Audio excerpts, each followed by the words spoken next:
एक सेठ से लक्ष्मी जी रूठ गई। जाते हुए बोली, मैं यहाँ से जा रही हूँ, अब मेरी जगह नुकसान आएगा, तैयार रहना। और अगर तुम जाते जाते मुझसे कुछ मांगना चाहते हो तो बोलो।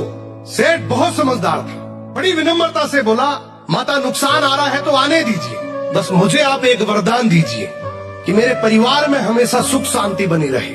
लक्ष्मी जी मुस्कुराई, तथास्तु कहा और वहाँ से चली गई। अब उस सेठ की 4 बहुएं थी। कुछ दिनों बाद सबसे छोटी बहू खिचड़ी बना रही थी। उसने खिचड़ी में नमक डाला और अपने काम में व्यस्त हो गई।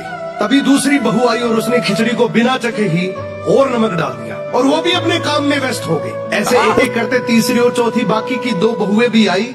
उन्होंने भी खिचड़ी को बिना चखे ही उसमें नमक डाल दिया। अब रात को सबसे पहले सेठ खाना खाने बैठा।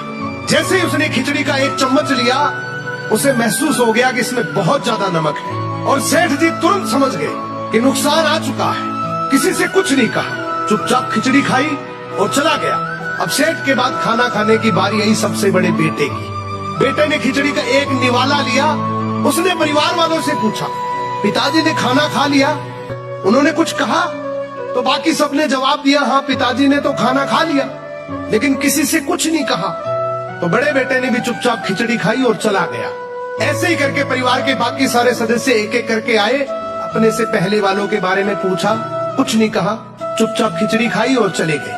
अब रात को सेठ जी सो रहे थे, सपने में नुकसान आया और हाथ जोड़कर बोला, भाई मैं यहाँ से जा रहा हूँ, मैं यहाँ नहीं रह सकता।